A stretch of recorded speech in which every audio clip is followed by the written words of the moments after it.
July 27, 1944. Near Saint-Denis-le-Gast, Normandy, France, an 88mm shell tore through the Sherman's hull with a metallic scream that should have meant instant death for all. 5 men inside. A Panther gunner from the 2nd SS Panzer Division. Das Reich watched through his sights, expecting the familiar fireball that always followed a successful hit. Target destroyed. The driver nudged the tank forward, 20 meters for a better angle on the next Sherman, yet the explosion never came. Instead, the American tank's turret swung toward them, its 76mm gun lining up for revenge. The German loader, already reaching for another shell, froze in disbelief. That Sherman should have been a burning coffin. Every manual, every hard lesson from Russia to Africa, every scrap of intelligence said so. What the Panther crew saw that morning was a revolution in armored warfare they had never anticipated. The M4A376 Sherman they had struck carried a wet-stowage ammunition system, double-walled storage bins filled with 38 gallons of fire-suppressant, liquid that prevented the catastrophic ammunition explosions German gunners had relied upon since 1942. This upgrade, present in every Sherman produced after January 1944, reduced the chance of fire after penetration from 60–80% down to just 10–15%. Across Normandy that day, the U.S. 2nd Armored Division attacked with 104 of these improved Shermans. Not one German intelligence report, not one Wehrmacht briefing, not even frontline rumors had warned Panzer crews that their most basic assumption about American tanks had suddenly become dangerously obsolete. The transformation began after disaster. February 14, 1943, Kasserine Pass, Tunisia. The battlefield was littered with burning American armor. M4 Shermans had become funeral pyres for their crews, destroyed by German 88mm guns. Of 300 U.S. tanks engaged, all 3 were knocked out, most consumed by ammunition fires that killed entire crews within seconds. British operational research recorded that 65% of Shermans hit burned completely. American studies showed figures as high as 80%. The Ordnance Department's Tank Automotive Center examined every wreck. Their conclusion was stark. It wasn't gasoline but ammunition propellant causing most fires. The 70+ shells stored openly throughout the crew compartment turned into instant firebombs when struck by fragments of hot steel. The solution emerged through trial and error. In November 1943, a DuPont chemical engineer, attending a tank board meeting, suggested surrounding ammunition with liquid. Early ideas were crude, filling the entire fighting compartment with water, even designing submarine-like crew pods. But the concept evolved into something practical. Double-walled ammunition bins, filled with fluid, and placed in the hull floor where hits were less likely. By December 1943, the Pressed Steel Car Company in Pennsylvania had retooled its assembly lines. On January 3, 1944, the first M4A176W rolled off the line. The W stood for wet, though few outside the factories understood its significance. At Aberdeen Proving Ground, the results stunned testers. Captured German 75mm and 88mm guns were fired at Sherman ammo racks. Dry storage erupted in 73% of hits. Wet storage burned in only 15%. Classified films, later declassified in 1963, showed the difference with brutal clarity. Dry racks exploding into towering flames, wet racks releasing only a brief puff of smoke before extinguishing. The modification was thorough. Each ammo rack contained concentric double-walled cells, each holding 10 shells. The space between was first filled with water, later with a water glycol mix, and finally with a chemical solution called amodamp. Chemistry mattered.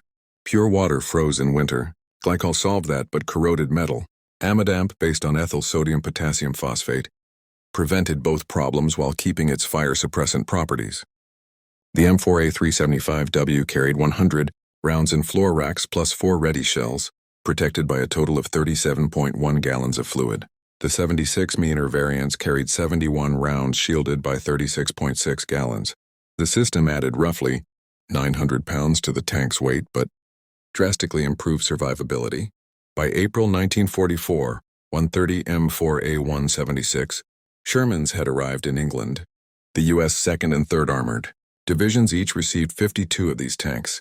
Deployment was delayed at first due to training concerns with the new 76 minor gun and logistical questions about ammunition supply, but by Operation Cobra, July 25, 1944, Operation Cobra began at 09:38 hours on July 25, 1944, with the most intense aerial bombardment ever employed in direct tactical support. When the smoke lifted from the carpet bombing, American armored units pushed through the breach near St. Lo. At the forefront were the 2nd and 3rd Armored Divisions, fielding the first Wet-Stowage Shermans to be deployed in Europe. The German Panzer Division, shattered by the bombardment, positioned its remaining Panthers in concealed ambush sites. After-action reports later seized when Panzer headquarters was overrun revealed growing confusion regarding the durability of American tanks. Panthers successfully scored penetrations on Shermans at expected ranges, yet many of the struck tanks either kept fighting or managed to retreat under their own power, rather than igniting, as German crews anticipated. What they did not realize was that they were facing the M4A376W and M4A176W, Shermans of the 67th and 33rd Armored Regiments. Tanks thought to be destroyed were often back in service within 48 hours after field repairs. Those that did burn were typically hit in the engine compartment, while the ammunition protection system functioned exactly as intended. German defensive planning, which assumed heavy American tank losses, proved unreliable once the Shermans displayed unexpectedly high survival rates. Counterattacks launched under the belief that U.S. spearheads had been weakened instead met stronger resistance than predicted. The engineering behind Wet-Stowage represented remarkable wartime innovation. Each ammunition bin was a precisely built double-walled container with a 1.5-inch gap between the shells, holding about half a gallon of liquid per 10-round cell. Development progressed at unusual speed for military projects. Early trials with water-filled systems in October 1943 demonstrated feasibility but exposed issues: freezing in cold climates, corrosion of brass cartridges, and bacterial growth in stagnant water. Adding ethylene glycol solved freezing but worsened corrosion. The final compound, amidamp, combined ethyl sodium potassium phosphate with rust inhibitors and biocides. This mixture stayed liquid down to 40 degrees, resisted corrosion, suppressed bacterial growth, and even enhanced fire protection compared to plain water. Each tank required an initial fill and periodic checks through inspection ports. Ordnance Department records show the system outperformed expectations. When a shell fragment pierced a bin, the liquid would spill out and soak any exposed propellant before it could ignite. Even if ignition occurred, the fluid prevented fire from spreading to other rounds. Thanks to this single modification, tanks that once would have been total losses now suffered only minor damage. At Kummersdorf Proving Grounds, German technical analysts examined captured American armor from Tunisia before Wet-Stowage existed. Their studies focused on M4A1 Shermans from the 1st Armored Division, taken at Sidi Bouzid in February 1943. These reports carefully detailed every aspect of Sherman: design, armor layout, engine performance, transmission, and ammunition storage. The intelligence bulletins distributed to Panzer units included diagrams showing ammunition racks in the sponsons, above track level, advising crews to aim at those points for maximum effect. This doctrine became standard instruction in Panzer units and gunnery schools from Putlos to Paderborn, where trainees were specifically taught to target Sherman sponsons. Range cards for anti-tank gunners highlighted these zones in red. The doctrine was so deeply embedded that even when sponson hits no longer caused fires, crews assumed they had missed the ammunition. The timing of this was disastrous for Germany. Their exhaustive Sherman assessment concluded just as U.S. factories began mass-producing the modified variants. Every subsequent German intelligence update continued citing the outdated analysis as authoritative. When frontline units reported unusual Sherman survivability, staff dismissed the accounts as exaggerations from combat-stressed soldiers. The reorganization of American tank production in early 1944 demonstrated industrial coordination on a scale unseen before. Fisher Tank Arsenal in Grand Blanc, Michigan shifted from M4A2 to M4A3 production and then introduced the Wet-Stowage modification without halting the assembly line. Between February 1944 and March 1945, Fisher manufactured 3,715 M4A3 75W Shermans, redesigning the hull floor to fit ammunition bins beneath the turret. Basket required new stamping dies. welding jigs and changes to assembly order, the replacement of the full turret basket, with a partial design to allow access to hull ammunition also meant reworking. The turret traverse system, hydraulic lines, electrical wiring, and control linkages all had to be rerouted. Press Steel Car Company in Pennsylvania achieved similar results.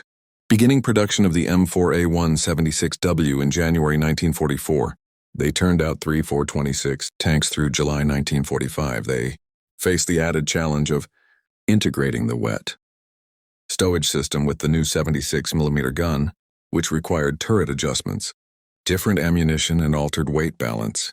By June 1944, only Wet-Stowage variants were being built in U.S. factories. The transition was executed so smoothly that German intelligence, still relying on year-old captured examples, remained unaware of the fundamental change. The hedgerows of Normandy became the proving ground for this innovation. The bocage forced engagements at ranges where German weapons could easily penetrate Sherman armor. Yet American tank losses turned out to be far more recoverable than expected. Third Army maintenance battalions reported that 67% of knocked-out Shermans during Operation Cobra were recovered and repaired. Of the tanks that would have been complete fire losses with dry storage, roughly 70% returned to service thanks to the new system. This hidden multiplication of American armored strength baffled German planners at every level. In war diaries, German commanders vented frustration over U.S. tanks that seemed to have endless reserves. Panthers were scoring hits, even full penetrations, but many did not result in permanent kills. American recovery crews salvaged tanks the Germans assumed destroyed, repaired them, and sent them back into battle. The German mathematical models for estimating enemy strength based on assumed permanent losses from ammunition fires no longer worked. Major General Maurice Rose's 3rd Armored Division spearheaded the advance with about 200 upgraded Shermans. In just 7 days of heavy combat, the division covered 100 miles, fought dozens of battles, and maintained relentless momentum despite German counterattacks designed to annihilate American armor. The German counterstroke, Operation Lüttich, the Mortain counteroffensive, launched on August 7th with 4 panzer divisions, aiming to cut off the American spearheads. The plan assumed U.S. armored units would be depleted after their rapid advance, but German intelligence underestimated American tank strength by nearly 40%, having miscalculated the recovered Shermans saved by the new modification. At Mortain, the 30th Infantry Division, supported by tank battalions equipped with Wet-Stowage Shermans, broke the back of the German assault. The 743rd Tank Battalion endured repeated strikes from SS and Wehrmacht panzer units. Despite numerous penetrations, the battalion held its cohesion and combat effectiveness through 6 days of bitter fighting. The Battle of Aricourt, September 1944, offered the clearest demonstration of this new reality. On September 19th, the 113th Panzer Brigade attacked U.S. positions expecting surprise and decisive victory. Their Panthers and Panzer IVs scored multiple hits on Shermans of the 4th Armored Division. By all pre-1944 expectations, the Americans should have been crushed. Instead, the 4th Armored counterattacked with surprising strength. The numbers tell the story. During the Aricourt battles, the division lost 151 Shermans, yet only 41 were total write-offs. The remaining 110 were repaired and back in action, most within a week. German intelligence, counting all 151 as permanent kills, assumed the 4th Armored was combat ineffective. Instead, it sustained offensive pressure throughout. General Patton, once skeptical of the 76mm Shermans, reversed his opinion after Aricourt. Third Army thereafter accepted only 76 many-armed Wet-Stowage models, recognizing that the combination of improved firepower and survivability created a far more effective fighting force. By autumn 1944, second-generation Shermans entered combat. The M4A38 Easy 8 incorporated combat lessons, a new suspension system, wider tracks for better mobility despite added weight, and refined ammunition storage for easier crew access. These began reaching the front in October.